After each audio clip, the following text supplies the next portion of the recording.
Hola, ¿qué tal? ¿Cómo estás? Muy buenas tardes, un gusto saludarlos. Una tarde muy sui generis. Estamos prácticamente en periodo vacacional. Acá el programa pues, a medio gas con el personal. Pero aquí estamos con mucho gusto de saludarle como todos los jueves, completamente en vivo desde Irapuato, Guanajuato, la capital mundial de las fresas. Transmitimos desde los estudios de MG Medios.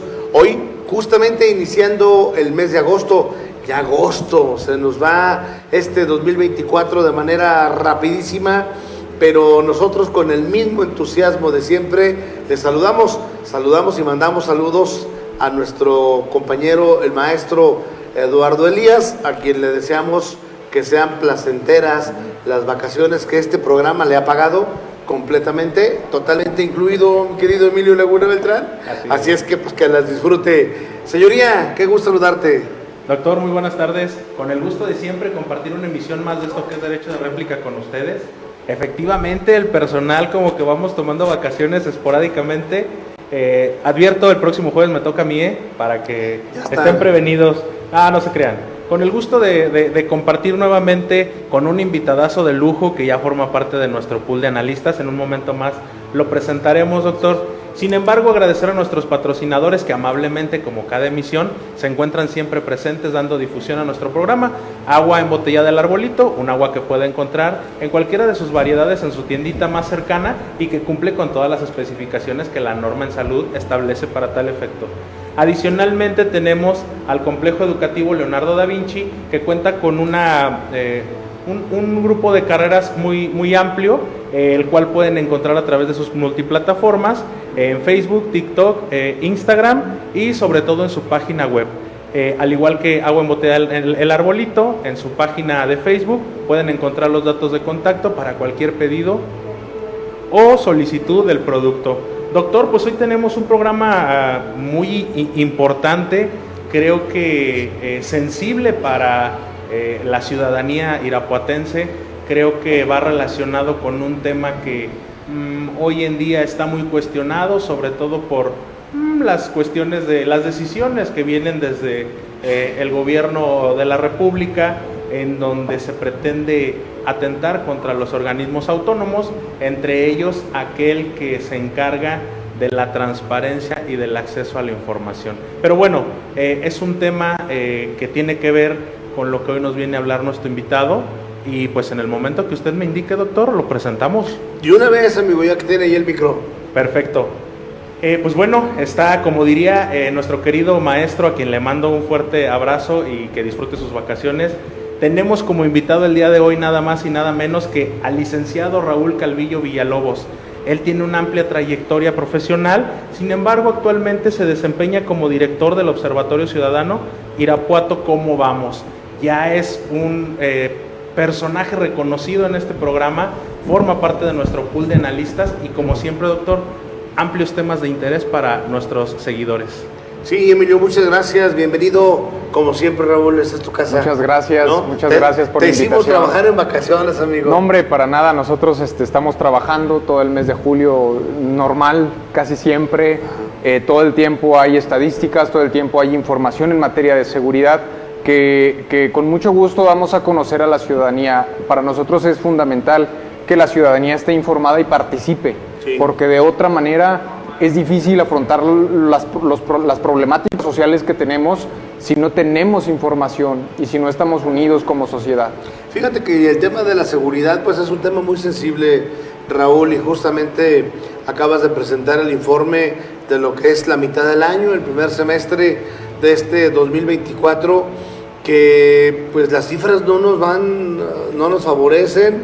Traemos un incremento considerable en el tema de homicidios, un tema triste porque pues la verdad es que ya lo vemos como, vimos normal lo que es común.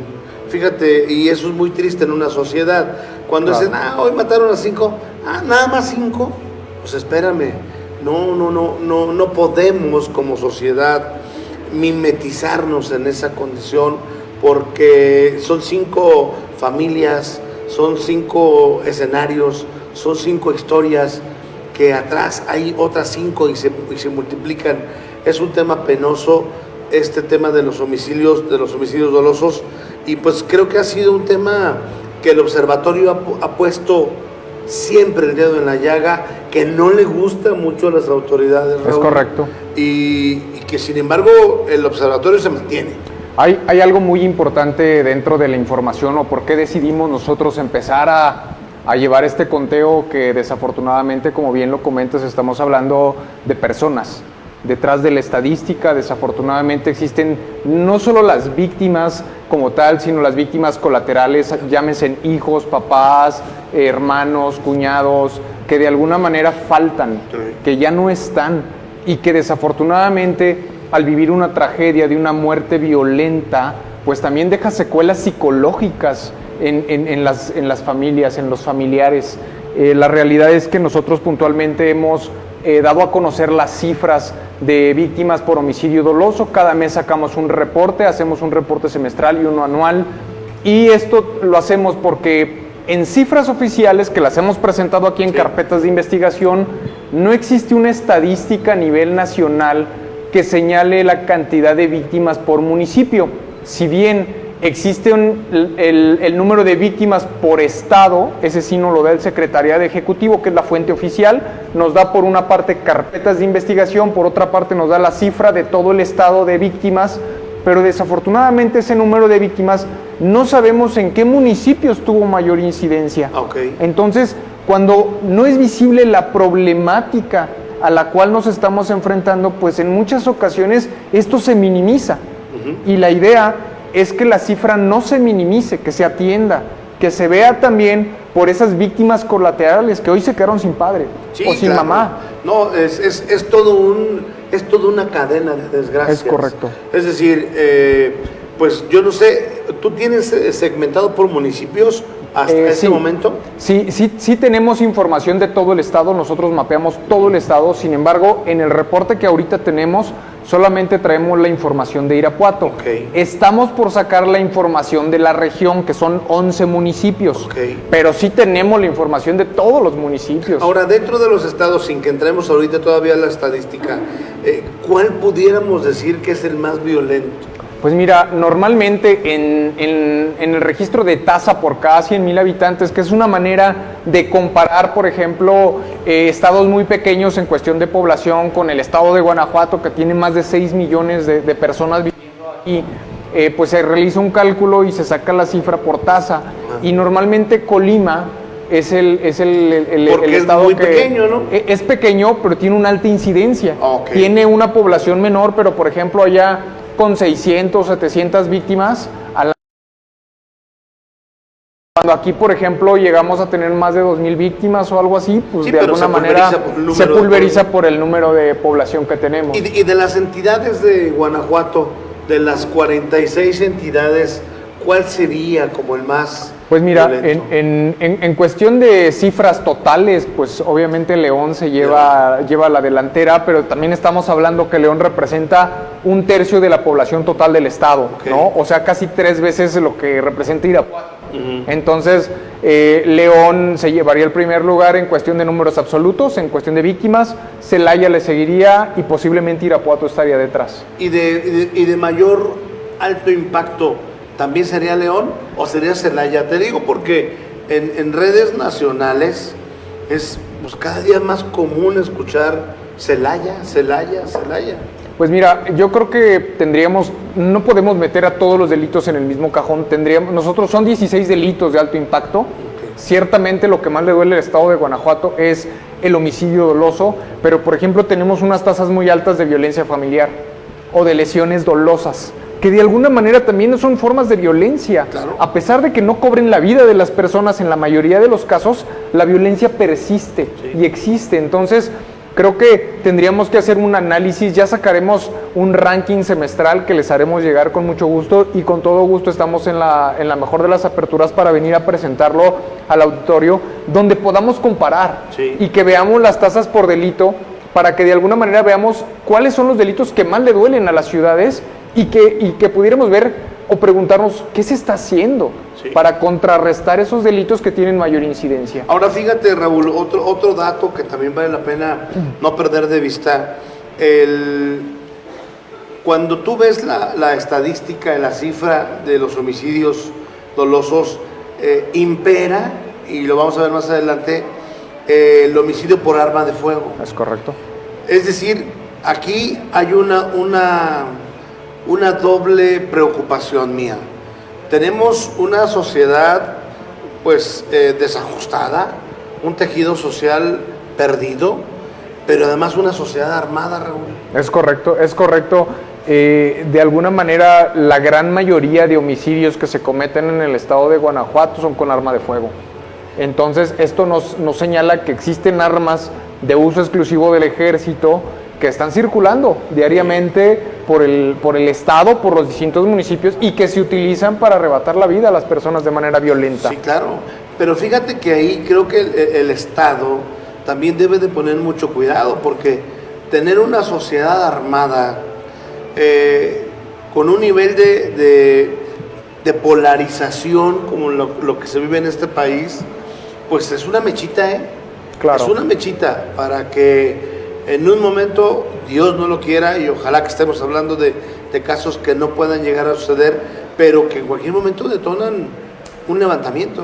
Claro, y pues bueno, creo que en lugares en donde los grupos armados que de alguna manera generan cierto tipo de violencia para poder realizar sus actividades ilícitas, pues ejercen un estado de derecho.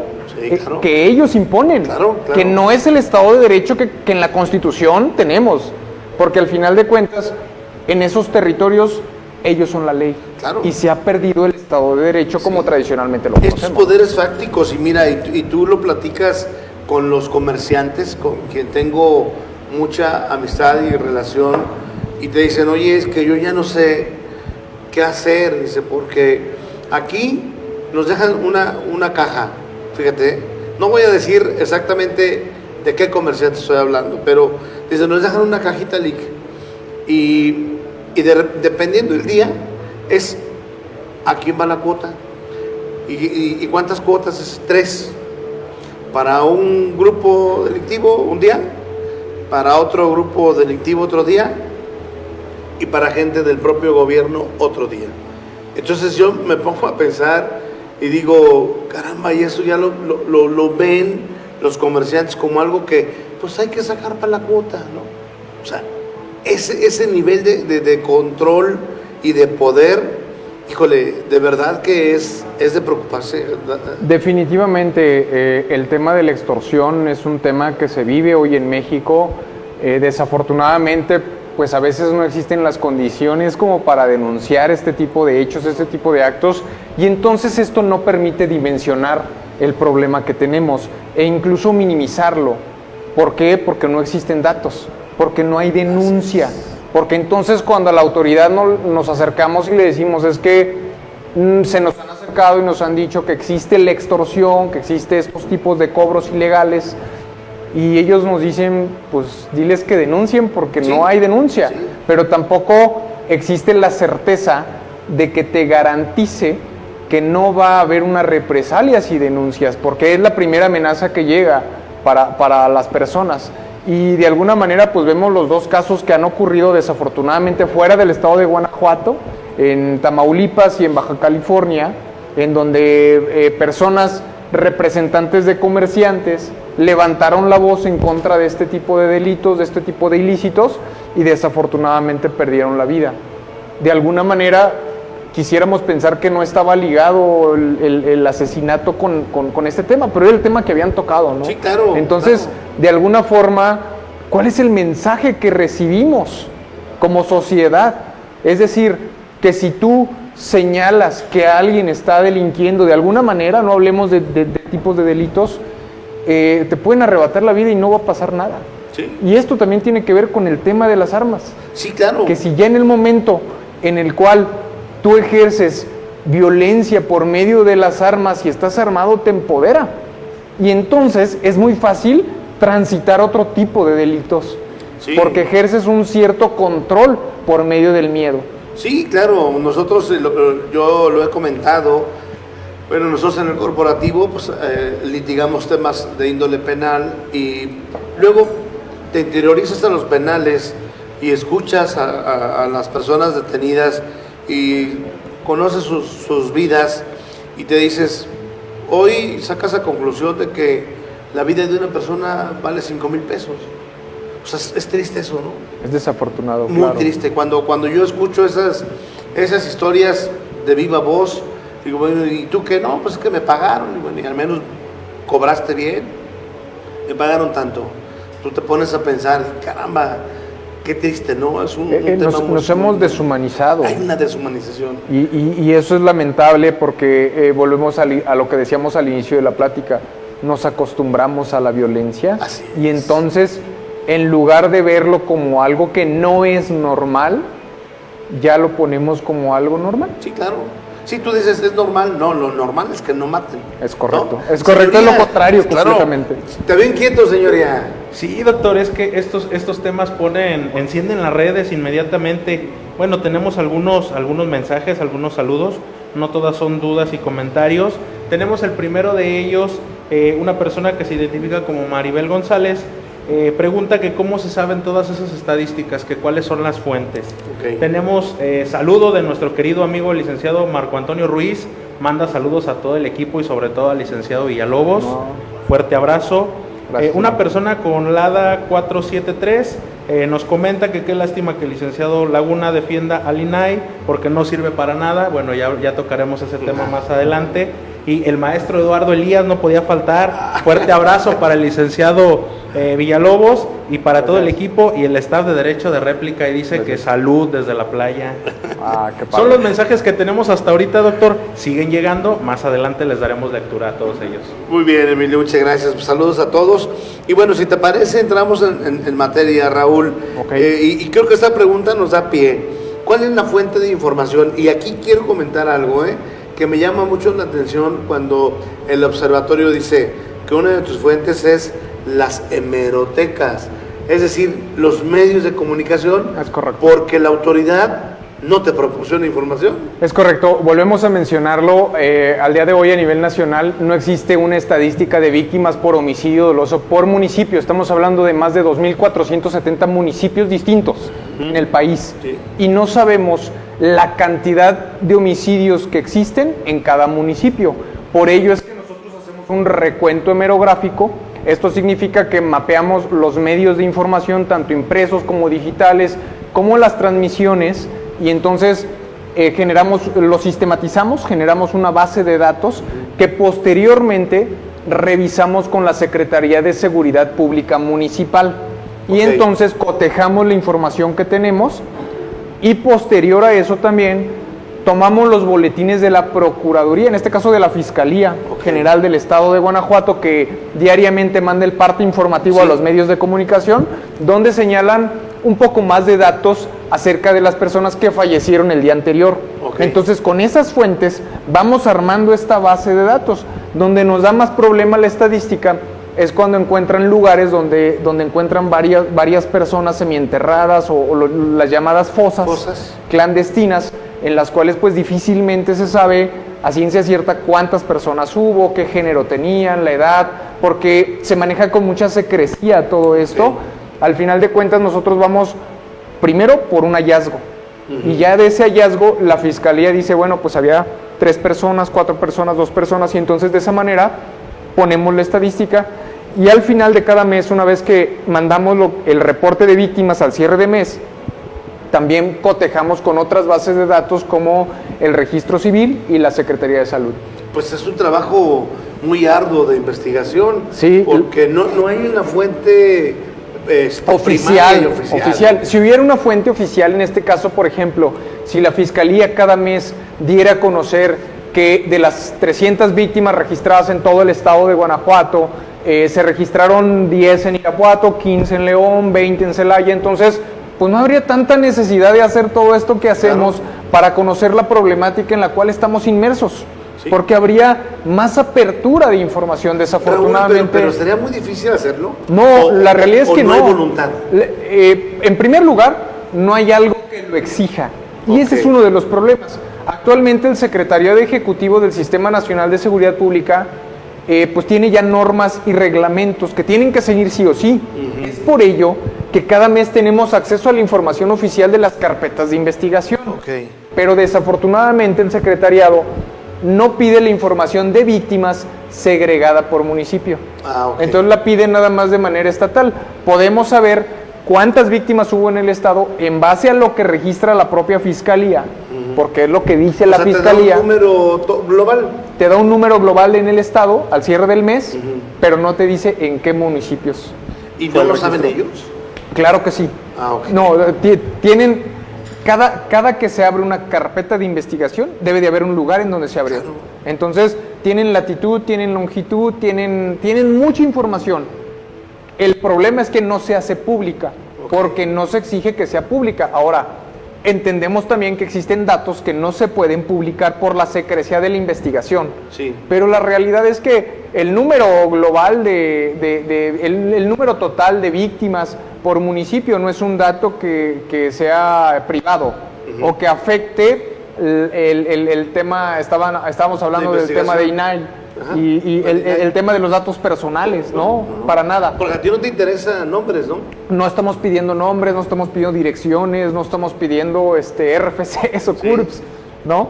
Que de alguna manera, pues tal vez servirían para conocer a la persona que desafortunadamente perdió la vida. Sí. Sin embargo, esos datos, pues sí están protegidos por la ley. Entonces, en una carpeta de investigación, pues yo supongo que solamente los familiares tienen acceso, aparte de la carpeta, no toda la carpeta, porque está bajo una investigación. Sí.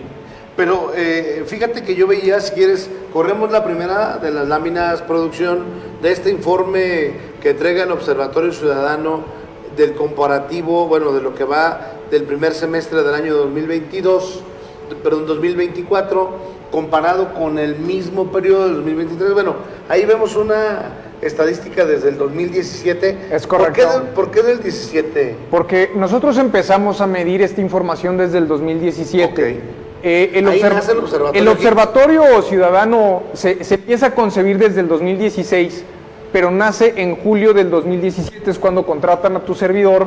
Y pues si observamos la estadística, pues los homicidios no representaban un problema en ese momento, pero teníamos otros problemas de incidencia delictiva. Ok. Por ejemplo, cada mes se registraban más de 100 carpetas por robos de diversas índoles, e incluso llegábamos a tener 200 carpetas de investigación por algún tipo de delitos del índole patrimonial.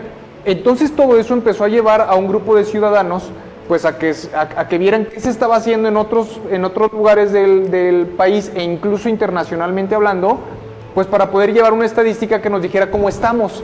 Porque en ese entonces, y lo hemos comentado aquí, cuando se sentaban con el presidente municipal de aquel entonces, él decía, es percepción, estamos bien, pero no había una estadística. Entonces eso llevó a estos ciudadanos a ponerle dinero para poder pagar pues todo este know-how para tener las estadísticas, y entonces ver que no estábamos tan bien, y entonces hacer un contrapeso con el gobierno. Nosotros somos un contrapeso natural en el cual decimos, oye, tenemos un problema, esta es la problemática y esta es la dimensión de la problemática. La gran pregunta es, ¿qué vamos a hacer? Y no solamente el gobierno municipal, porque esto compete a los 3 órdenes de gobierno. En primer lugar, donde se comete el ilícito, que es de competencia local. Dígase lo que se diga de los homicidios y que son de competencia federal, eso no lo puedes saber hasta que se abre la carpeta de investigación y se empieza a investigar. Porque en ese momento que le arrebataste la vida a esa persona, existen diversas líneas de investigación, entonces no hay manera de saberlo.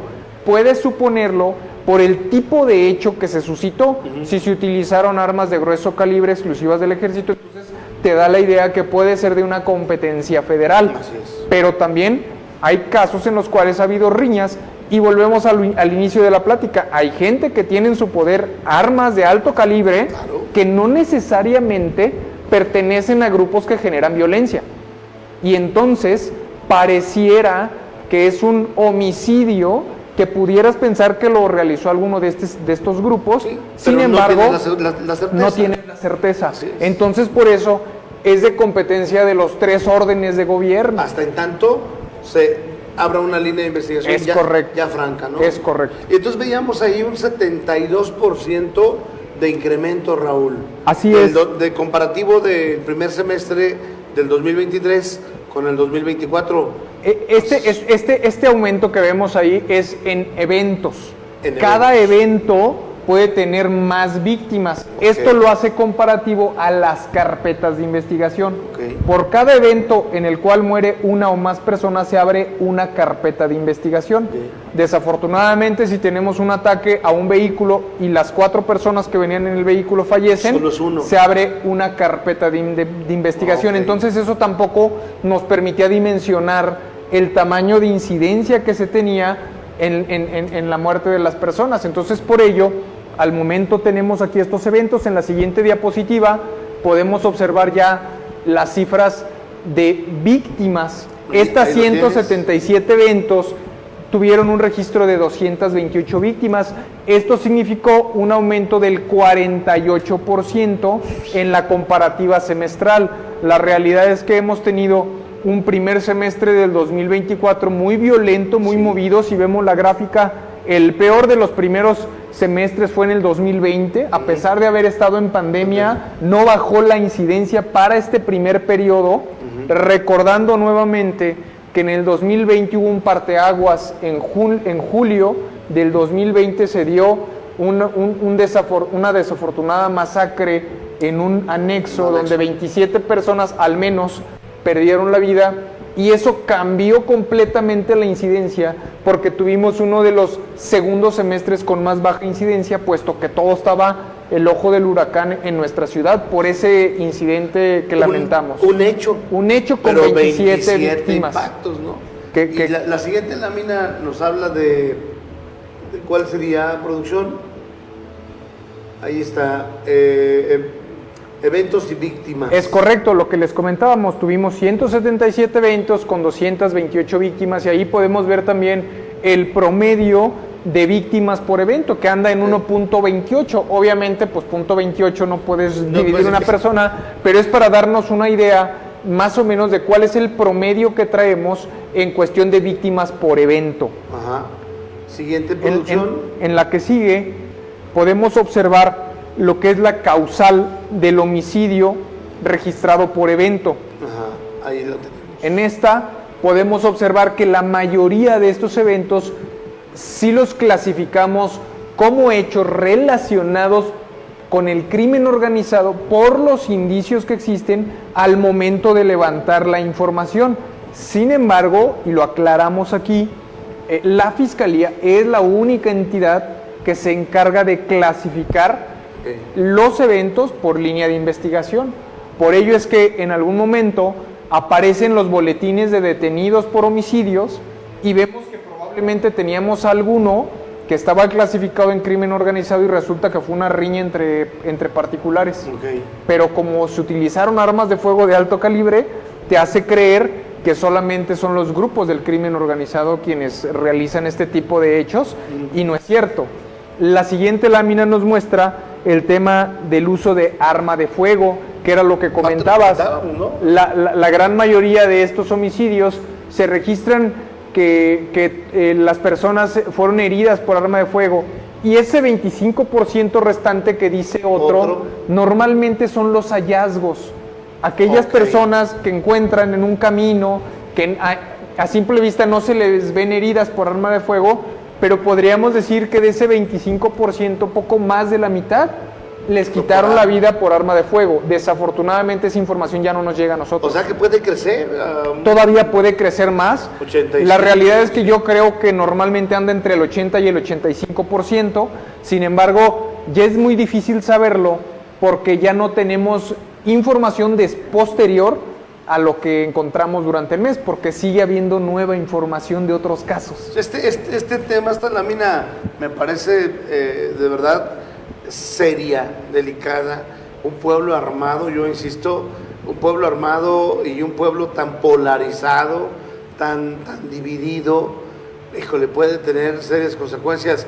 Emilio Laguna Beltrán, te veo inquieto, señoría, preocupado. Es correcto, doctor. Siguen llegando los mensajes con saludos, preguntas, a lo mejor pueden resultar interesantes para nuestro invitado.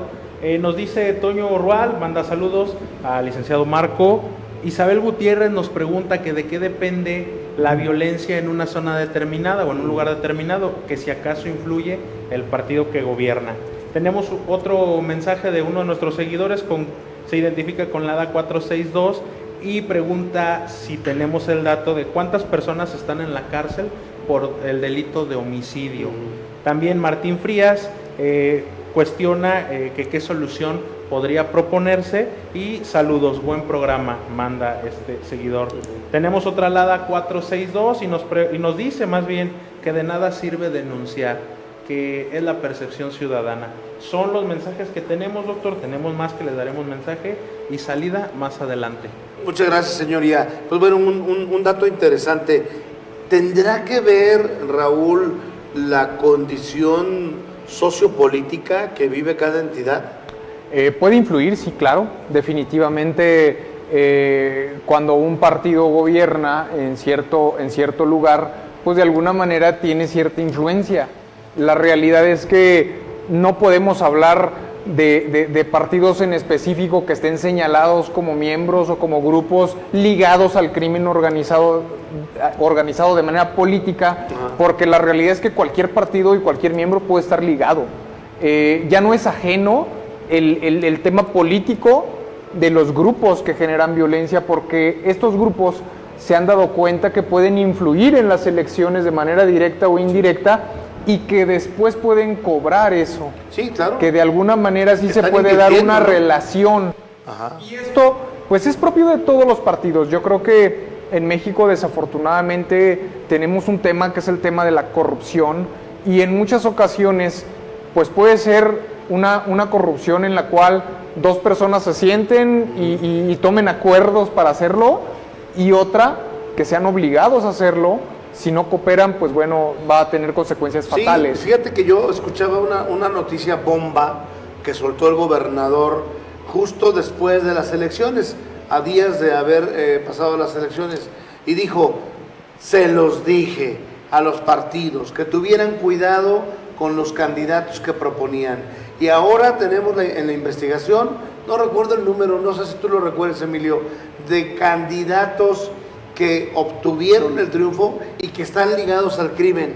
¿Recuerdas esa información? Así es, pero así ahí es. quedó como una noticia bomba. La realidad es que si no pasa nada, esto sería una irresponsabilidad por parte del Ejecutivo. Si no pasa nada, obviamente yo supongo que por secrecía de la investigación, pues esté en proceso, pero ¿qué quiere la ciudadanía? Pues que haya resultados, que antes de que se tome protesta, Así es. de que hayan ganado, y que entonces constitucionalmente tengan cierto fuero que no los puedas mover, pues tendría que actuar el poder del Estado, y entonces sí, bajo esos señalamientos, empezar a impartir justicia. Sí, claro, porque y procesar a quien tenga que procesar, ¿no? tú como observatorio participas en mesas de seguridad donde estos temas pueden escalar. ¿Se han tocado este tema en particular? Este tema en particular no. Normalmente lo que tocamos son los delitos del fuero común. En este caso específico, pues todo lo relacionado con delitos patrimoniales, con delitos contra la vida, con algunos otros delitos en otra clasificación como violencia familiar, lesiones dolosas. La realidad es que temas del crimen organizado, de ligas de personas con grupos, y que eso no nos toca verlo a nosotros, no lo vemos en la mesa, porque de alguna manera pues también podrían ser temas federales, porque los municipios pues no se meten tanto en temas federales de esa índole, pero en este caso el estado de Guanajuato pues sí puede tocar estos temas, y si tienen pruebas o están recabando las pruebas, pues lo más sensato es que estos candidatos que están señalados pues no tomen posesión, porque una vez que los dejes tomar posesión, No, claro, pues ya ya van a estar ahí, Sí. y desafortunadamente si ahorita nos encontramos en una coyuntura de seguridad muy compleja y muy complicada, imagínate cuando tienes señalados a 3, 4, 5, 10 alcaldes o presidentes municipales con ciertas ligas a grupos que generan violencia, pues se te hace un golpe de estado es un tema, un tema delicado, que sí, muy delicado, a mí me pareció muy delicado cómo lo soltó el gobernador, Emilio, y que a la fecha pues hay un mutis, es decir, no hay una información. y yo tengo mis dudas de que la haya. Habría que también leer si es un tema político, partidista, porque al final de cuentas no se dijo de qué partido eran estos candidatos, simplemente se dijo que tuvieran cuidado en la elección de los candidatos, pero entonces abre una pregunta, ¿por qué no poner que los candidatos sean investigados antes de ser seleccionados por los partidos y que la misma ley pida una investigación previa por, no sé, incluso enriquecimiento ilícito u otras cuestiones que a lo mejor no son tan penadas como un tema ya de ligas al crimen organizado y que de alguna forma no se permita a candidatos que tengan pues cierta reputación o ciertas ligas o que tengan antecedentes, pues en primer lugar encabezar un cargo de elección popular, porque al final del día a los partidos políticos les das prerrogativas para que ejerzan su derecho de ir a las elecciones. Sí, claro.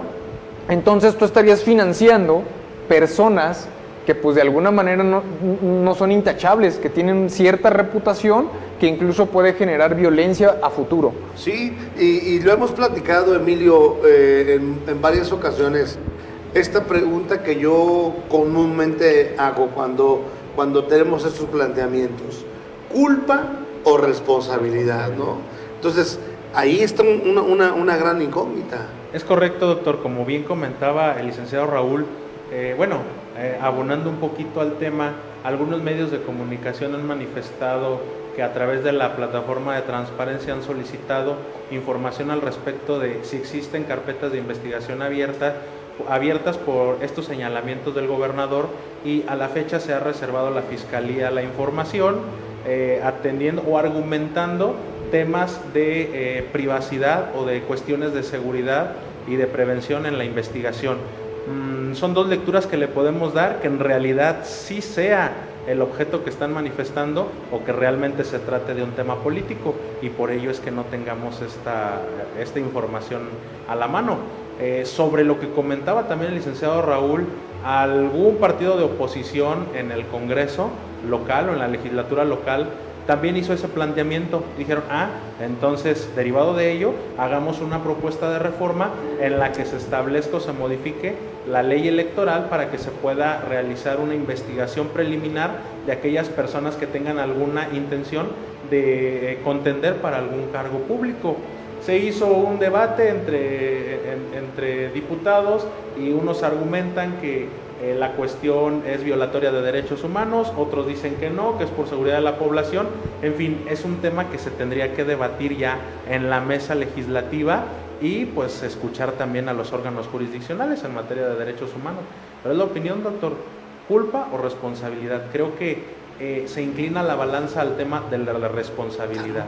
Alguien está haciendo su chamba deficiente. Sí, o no la está haciendo, ¿verdad? Es decir, aquí hoy no solo tenemos que observar la acción, sino la omisión. Porque, Raúl, yo no tengo culpa de que no me fiscalices, yo no tengo culpa de que no cerciores de quién soy, simplemente me dejas entrar y yo entro. Entonces, mi culpa no es, pero tu responsabilidad sí. Ahora, ¿cómo sí tenemos la ley 3 de 3, en la cual incluso tienes o sea, relaciona a tus parientes más cercanos, a ver qué tienen tus parientes en esas declaraciones, para poder ver que no entre alguien a competir, pues que tenga de alguna manera un enriquecimiento ilícito o no pueda comprobar los ingresos que ha tenido? Sí. De la misma manera, podrías hacer un mecanismo en el cual cualquier persona que quisiera ser candidato o candidata a un puesto de elección popular, pues tuviera que hacer un tipo de declaración en la cual pues se diga que no tiene ningún vínculo, que es intachable, que no es esposa de alguien que se dedica a no hacer lo correcto, sí, y que de alguna manera a lo mejor puedes argumentar que eso vulnera su derecho a ser candidato o candidata. Sin embargo, habrá que estudiar los riesgos que corre que una persona tenga un vínculo de alguna manera incluso sentimental, sí, con alguien señalado con un tipo de antecedente. Sí, porque al final el ejercicio o ese ejercicio pues estará manchado, estará invadido Es correcto. por muchas razones que no son las ordinarias. Dentro del informe también me llamaba la atención que tienes una segmentación por colonias. Es correcto. ¿Verdad? Si corremos por ahí la gráfica, producción, hay un estudio que ya hizo el observatorio en el municipio de Irapuato donde determinó cuáles son las colonias más, pues no sé si violentas, conflictivas, problemáticas. No recuerdo cuál fue el calificativo. Digamos que de los últimos años, las colonias que tuvieron mayor incidencia en los delitos de alto impacto registrados ante la Fiscalía. Ok. También ahí lo conjuntamos con las víctimas de homicidio doloso, que fue lo que complementó también la elección de estos 10 colonias, y también los accidentes de tránsito, que de alguna manera no podemos decir que sea un delito, pero es un tema que preocupa porque cobra la vida de personas sí. Mes con mes. Ahí tenemos la gráfica, mira, dice 12 de diciembre. ¿Es esa la gráfica, Raúl? Esa es la de las colonias. Estamos viendo aquí la información del primer semestre del 2024 Okay. en Irapuato. Ahí aparece la colonia 12 de diciembre con 12 víctimas, la comunidad de Cañada de la Muerte con 12 víctimas, que dicho sea de paso, por ejemplo, en la comunidad Cañada de la Muerte la gran mayoría han sido hallazgos. Ok, es donde están las fosas. Personas, pues más que otra cosa, más que fosas, personas que encuentran a pie de camino, que mueren de manera violenta y tienen algún tipo de Cañada de la Muerte, hacia la parte noreste de lo que es el municipio. Si no mal recuerdo, Aldama, hacia allá, hacia arriba, más arriba. El Conejo, que está por la presa del Conejo, Así que ahí es. sí estamos hablando de Fosas. un lugar donde han encontrado pues varios restos óseos, Sí. que ya por el tema de encontrarlos años después, pues ya es bien difícil saber si murieron de forma violenta o no, pero se presupone que son restos humanos y pues fosas clandestinas, ¿no? San José de Jorge López, la Constitución de Apatzingán, que normalmente siempre está en los primeros lugares, sí. la San Miguelito, Villas de San Cayetano, San Nicolás de Temascatío, que es la comunidad de San Roque y la comunidad de Santa Elena. Mucha comunidad rural. Así es, fíjate que cuando nosotros observamos la información de otros años, en algún punto, por ejemplo, en el 2022 nos dimos cuenta que cambió mucho el hecho de que teníamos 2021 y 2020 traíamos muchos ataques armados dentro de la mancha urbana, y en el 2022 migró hacia las comunidades. Y entonces esto te habla de que, bueno, existen grupos que están generando violencia por controles territoriales y que de alguna manera van avanzando y se van expandiendo. Entonces, cuando por ahí había una pregunta que decía que ¿por qué existe este tipo de violencia o qué es lo que genera este tipo de violencia?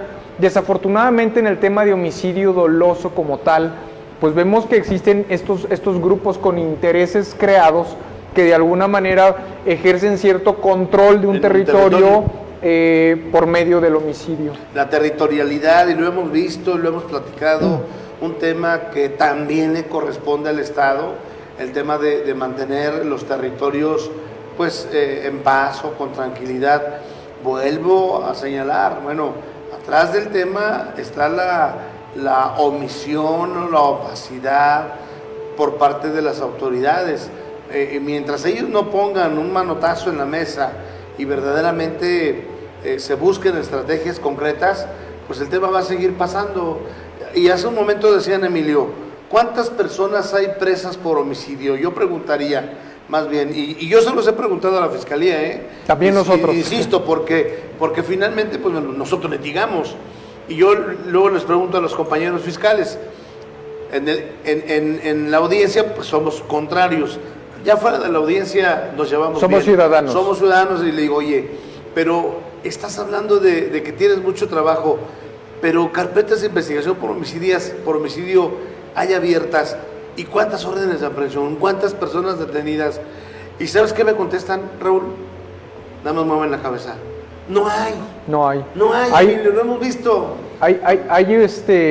Cuando estamos hablando de que son estos grupos generadores de violencia, como son muy dinámicos, en muchas ocasiones las personas que cometen estos ilícitos al momento de cometer el ilícito salen del municipio. Sí. Y entonces llegan otros relevos Raúl, a pero hacerlo. mira, la propia sociedad dice, fulano es, fulano, mira, acaban de ir a matar, o ya se sabe, o mañana vamos a ir por 2. O sea, la misma sociedad ya está enterada de estas cosas, la autoridad no.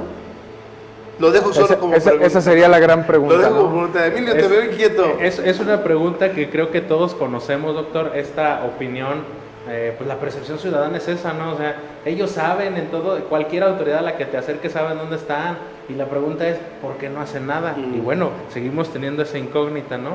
Es un tema que al final terminamos culpando a una u otra autoridad, sobre todo a la jurisdiccional, porque decimos que el nuevo sistema no es otra cosa más que una puerta giratoria. Sin embargo, creo que habría que analizar y diferenciar quiénes son los participantes en materia penal. Hablando de fiscalía, no estamos hablando del juez de control o del juez penal. Son dos autoridades distintas y creo que ahí es el error de la percepción ciudadana. Ya lo decía usted, ¿cuántas personas hay con una orden de aprehensión encima o cuántas personas hay sentenciadas en prisión por un tema de penal por delito de homicidio doloso, ¿no? Y bueno, continuamos con los mensajes, doctor. Nos manda a nuestro chat Oscar Páramo, fuerte abrazo a nuestro amigo y seguidor. Manda un saludo, excelente participación de su invitado, el licenciado Raúl Calvillo, y saludos a los estimados amigos de Corporativo Elías Flores. Muchas gracias, Oscar. Gracias. Manda Marín de JN, el licenciado Diego Marín, un saludo al licenciado Raúl Calvillo y a los integrantes de Derecho de Réplica con Juan Elías. ¿Y en qué playa anda Diego Marín? Pues yo creo que amenazó con que iba a ir a Dubái, pero no sé, a lo mejor anda aquí en Acapulco o en Puerto Vallarta, una de dos. Saludos a nuestro amigo Diego Marín. Una persona también que se identifica a través de WhatsApp con la clave LADA 477 pregunta que si estos datos que se han estado proyectando están disponibles o pueden tener acceso a través de la plataforma nacional o dónde los pueden consultar, porque le parecen interesantes las cifras que proyecta Observatorio Ciudadano. Carlos Zavala nos comparte un punto de vista y nos dice que es importante observar que la estrategia de seguridad necesita cambios, que puede ser un área de oportunidad que deberían observar los 3 órdenes de gobierno. Son los mensajes hasta el momento, doctor, seguimos recabando datos. Muchas gracias, señoría. Y fíjate que surge un dato interesante, Raúl. En estas mesas donde tú participas, pues normalmente vemos a la parte de procuración de justicia. Es correcto. Y la procuración de justicia siempre dice, bueno, es que no me veas a mí, el que lo soltó fue el juez. Entonces, el problema está en la justicia, en la impartición de justicia. A ver, yo tengo mis dudas, Raúl, Yo tengo mis dudas porque nosotros que conocemos el sistema procesal o el sistema acusatorio penal, el juez solamente va a hacer aquello de lo cual tenga elementos. Y los elementos se los da la Procuraduría. Es decir, yo te decía un ejemplo muy sencillo. Si tú me pides que yo te haga un pastel de chocolate, porque yo sé hacer pasteles, y me traes todos los ingredientes, pero no me traes chocolate, yo te voy a hacer un pastel, pero no va a ser de chocolate, porque no me trajiste el material que yo ocupo. Entonces, como que hemos dejado de lado en estas mesas la participación del sector jurisdiccional, es decir, de los jueces. ¿Ellos qué opinan? ¿Realmente es cierto? Es muy importante lo que comentas. De hecho, en la próxima reunión de mesa de seguridad, que probablemente se lleve en el mes de septiembre u octubre, se va a tener invitado a alguien representante de los jueces, ¿no? Excelente. Porque bien lo comentas, actualmente pues se junta el secretario, se junta el fiscal, se junta pues parte incluso de gobierno estatal, ¿no? Porque les interesan los temas, porque hay voluntad de trabajar en conjunto, pero falta ese elemento que de alguna manera nos pueda abrir los ojos y decir, es que nos falta capacitación en la detención o en el primer respondiente, o es que estas personas sí las soltamos porque no existen los elementos suficientes para poderles poner una prisión preventiva oficiosa que ya se quitó y que ahora, pues bueno, de alguna manera tienen que vivir su proceso en libertad. ¿Y qué va a hacer esa persona en libertad si es que se dedica a hacer lo malo, ¿no? Sí, claro. Pero que de alguna manera no está justificado. Es correcto, ahí voy, Raúl. Sí. Tampoco es culpa del juez, ¿eh? Tampoco Claro. es culpa, y no es que yo esté defendiendo No. a los jueces. Digo, a mí me han consignado a clientes, ¿no? Claro. Pero porque tienen elementos.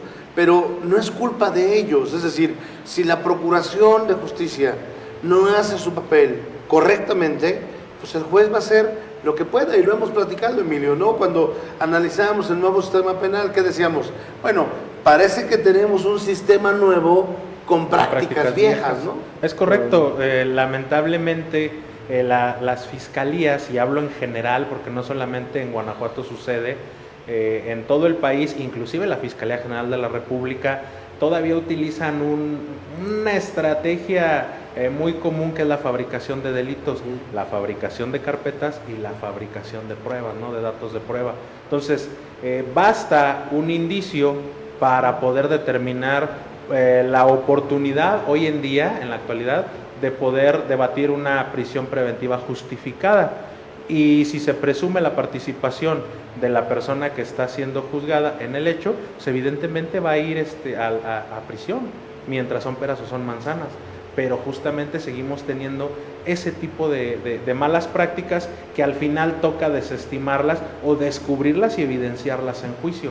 Pero eso ya costó días, semanas, meses o años de privación de la libertad de las personas que muchas veces ni siquiera tienen responsabilidad alguna, solo porque por estadística se necesitaba tener a alguien señalado. Sí, y fíjate, Emilio, Raúl, qué bueno que se esté pensando en incorporar a la figura jurisdiccional, porque es una figura que hoy parece satanizada. Claro. Desde el gobierno federal, ¿eh? Sí. Digo, hoy yo leía una nota del presidente de la República que de verdad me pareció indignante, cuando dice que qué va a pasar cuando hay un empate entre dos interesados en ocupar el puesto de juez. Que se echen un volado y el que gane queda. O sea, espérame, por el amor de Dios. Esa es la visión que estamos teniendo de país. Esa es la visión realmente que quiere el Estado mexicano del sistema jurisdiccional. Me parece que estamos muy lejos.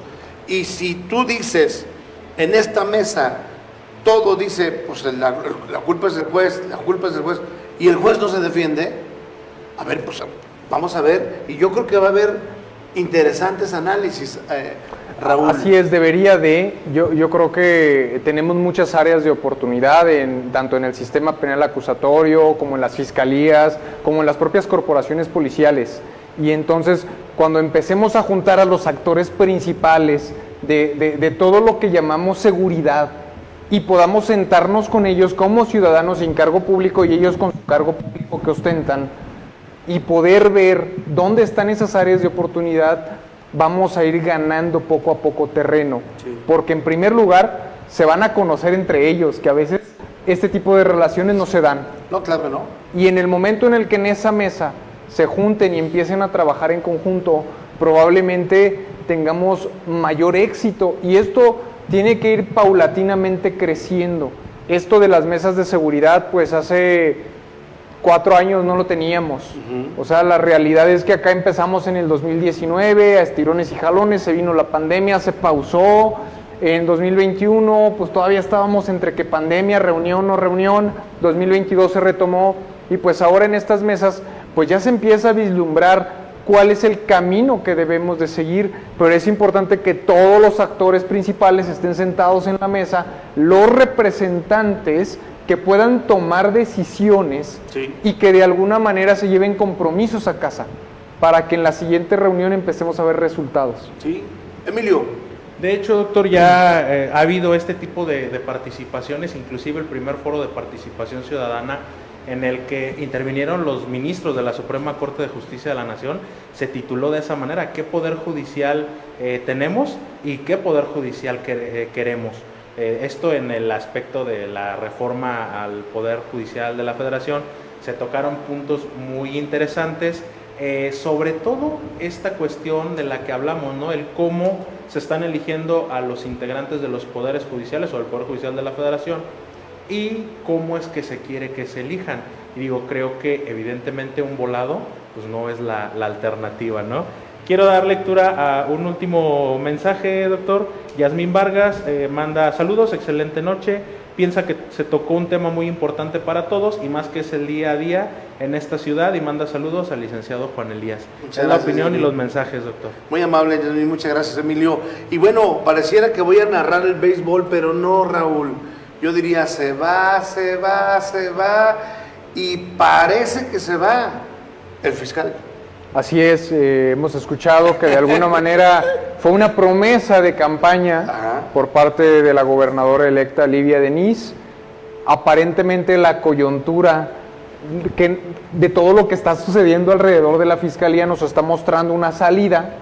Sin embargo, pues tenemos que esperar a que llegue la nueva legislatura para que de alguna manera se determine, porque tengo entendido que son los legisladores los que pueden quitar al fiscal y no tanto el Poder Ejecutivo. Así es, ¿no? Puede enviar una petición, pero acá va a ser interesante ver qué respuesta tenemos por parte del Congreso cuando ya no existe una mayoría del partido que gobierna el Estado. Y además es sano, ¿no, Raúl? Creo Sí, que sí. ya el tiempo de Carlos Amarripa llegó. Digo, él es un personaje que viene de carrera policial, etcétera, pero creo que ya llegó el momento en el que la institución tiene que tener un cambio de timón que nos prometió el gobernador Es correcto. hace 6 años. Es el golpe de timón Así que es. mencionaba, que aparentemente sin decirlo creíamos que iba a haber cambios en la Fiscalía y en la Secretaría de Seguridad, pero tal vez caímos en esa frase tan rimbombante que de alguna manera pensábamos que se suponía que iba a haber un cambio cuando nunca hubo ese cambio en el caso específico de los dos representantes, tanto de Seguridad Pública en el Estado como de la Fiscalía, y que al final de cuentas, por cualquier situación, siguen estando al frente de las corporaciones que de alguna manera se relacionan más con el tema de seguridad a nivel estatal. Sí. Y pues bueno, que ahora la gran pregunta es ¿quién? ¿Y quién, verdad? Ya el ¿Quién? Chapulín no está para decirle que venga el Chapulín Colorado, ¿no? Ni él. Emilio, 20 reformas constitucionales de un jalón y de un plumazo se están analizando en una comisión. Fíjate nada más, 20 reformas constitucionales, en la mayoría de ellas buscando la opacidad, es decir, tratando de aniquilar lo que tú comentaste al inicio del programa, las instituciones que le dan transparencia, que justo viene Raúl diciendo, es lo que falta. Es correcto. Creo que es un tema muy delicado porque al final básicamente nos estamos sometiendo a las decisiones del Club de Toby, porque lo que se determina la comisión ejecutiva, por así decirlo, pues básicamente es lo que llega al pleno, ni siquiera se discute y simplemente se levanta la manita, ¿no? Es un tema, insisto, delicado, puesto que no hemos visto la realidad de la naturaleza de este tipo de órganos constitucionalmente autónomos, como es el INAI, por ejemplo, ¿no? Respondiendo un poquito a aquel comentario del principio, se le ha satanizado, y esto surgió a través de las declaraciones del presidente de la República, porque le solicitó al Instituto Nacional, bueno, no solicitó, señaló al Instituto Nacional de Acceso a la Información de que no proporcionó la información patrimonial de algunos periodistas que evidentemente criticaban la estrategia del gobierno federal. Sin embargo, del análisis de las funciones de este órgano, los periodistas no son una autoridad para que tengan que rendir información a la ciudadanía. Claro. Ellos son particulares, justo como cualquiera de todos nosotros, tanto los que estamos aquí como los que nos están viendo del otro lado de la pantalla. Emilio, ¿y eso no lo sabrá el presidente? Lo sabe, doctor, sin embargo, el pueblo sabio le transmite otra perspectiva y sataniza a este instituto y dice, ven cómo esas instituciones no quieren proporcionarles la información. Además, el INAI no tiene facultades de investigación patrimonial ni para periodistas ni para cualquier otro particular. Es más, ni siquiera para las autoridades. El Instituto Nacional de Acceso a la Información únicamente es encargado de proteger garantizar y salvaguardar los derechos humanos de la ciudadanía en su respectiva competencia, y ese derecho se traduce en el derecho de acceso a la información. Pues bueno, yo creo que bajo esta perspectiva que nos comenta Emilio, Raúl, seguiremos usando la información del Observatorio Ciudadano. Y te preguntaban que dónde pueden consultarla. Claro que sí, tenemos nuestra página de internet que es www.irapuatocomobamos.org. Ahí colgamos todos los reportes. Estas gráficas que vieron están en el reporte de víctimas por homicidio doloso. La siguiente semana sale ya el reporte de julio.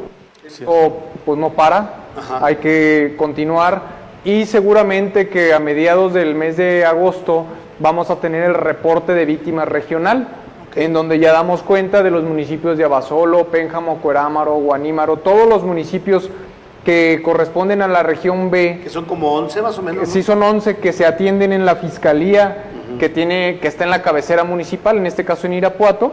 Son los que nosotros analizamos y ya estamos emitiendo un reporte de víctimas por esos municipios. Oye, Javier Campos sigue al frente del observatorio. Sí, así es. ¿Sí? Él sigue siendo presidente, todavía se religió, le quedan un par de años más.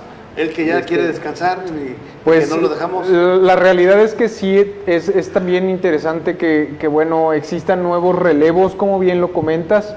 Sin embargo, pues hasta hoy por hoy pues sigue colaborando con nosotros ahí. Seguramente que llegará el momento en el que entre alguien más como relevo, y lo más importante es que siga participando la ciudadanía, que sigan pues inmiscuidos en este quehacer público que de alguna manera nos tiene ahí colaborando con los gobiernos municipales, pues para ver qué podemos hacer y bajar la incidencia. Pues saludos a Javier Campos, compañero de Coparmex, y a todo el personal y a todos los consejeros del Observatorio Ciudadano. Y como siempre, Raúl, interesante, esperábamos ya este momento de encontrarnos y creo que nos visitas con información muy interesante. Digo, a mí me gustaría que esos números fueran a la baja. Claro. Ojalá que algún día tengamos esa oportunidad. Ojalá que viendo este ejercicio así año con año, en algún momento lleguemos al tiempo que esto sea una historia. Una historia que recordamos pero que no queremos volver a vivir, pero se recuerda para no volverla a vivir y no se olvida.